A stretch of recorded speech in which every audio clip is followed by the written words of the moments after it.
पश्चिम बंगाल के चुनाव में ना राजनीतिक माहौल गरमाया हुआ है। तो आज हम यही समझने की कोशिश करेंगे कि आखिर ये टकराव इतना तीखा हो क्यों गया है। सारी गर्मागर्मी, सारा विवाद इन दो शब्दों पर आकर टिक जाता है, दफा हो जाओ। ऐसा कहा जा रहा है कि ये शब्द एक बहुत ही हाई स्टेक्स मीटिंग में बोले गए थे।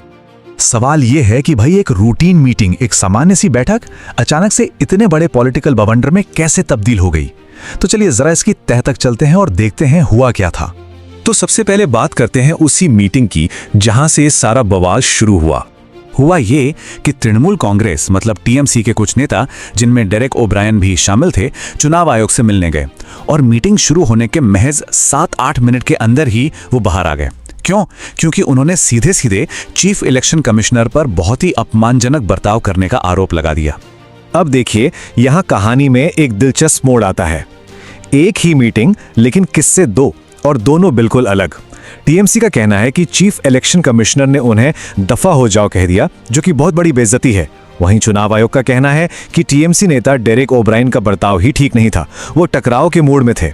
लेकिन आप सोचिए, ये जो मीटिंग में इतना बड़ा टकराव हुआ, ये अचानक से तो नहीं हुआ होगा, है ना? इसके पीछे एक बहुत बड़ा और कहीं ज्यादा गंभीर आरोप है।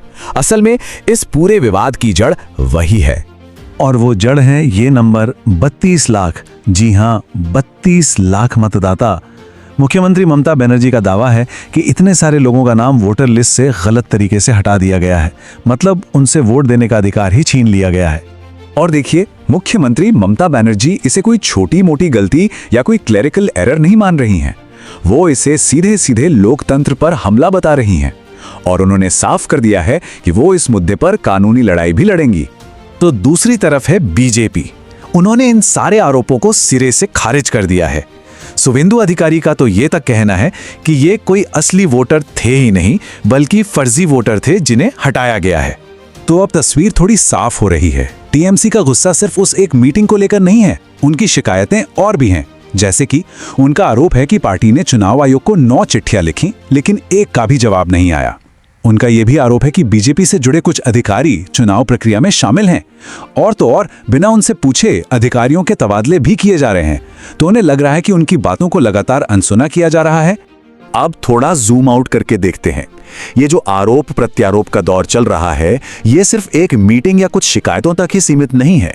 ये पश्चिम बंगाल की सत्ता पर कब्जे की एक बहुत बड़ी चुनावी लड़ाई का हिस्सा है, और इस लड़ाई का एक हॉटस्पॉट बन गया है भवानीपुर।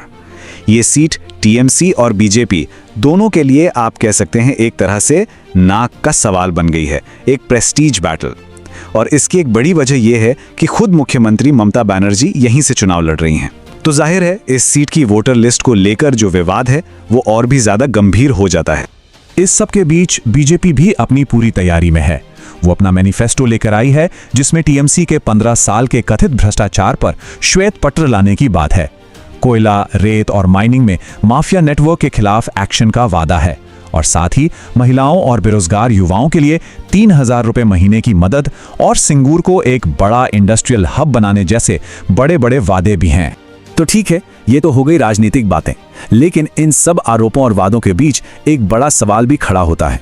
सवाल यह है कि असल में दांव पे क्या लगा है, और जवाब है चुनावी प्रक्रिया पर विश्वास।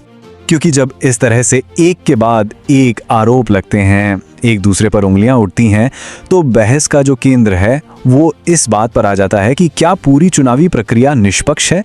क्या जिस संस्था पर फ्री एंड फेयर इलेक्शन कराने की जिम्मेदारी है उस पर भरोसा किया जा सकता है? और यहीं पर आके हम एक बहुत बड़े सवाल पर रुक जाते हैं कि जब प्रोसेस पर ही, प्रक्रिया पर ही भरोसा डगमगाने लगे, तो आखिर में सबसे बड़ा नुकसान किसका होता है? पार्टियों का, उम्मीदवारों का, या फिर लोकतंत्र का? ये एक ऐसा सवाल है जो इस पूरे चुनावी माहौल के बीच सोचने पर मजबूर करता है।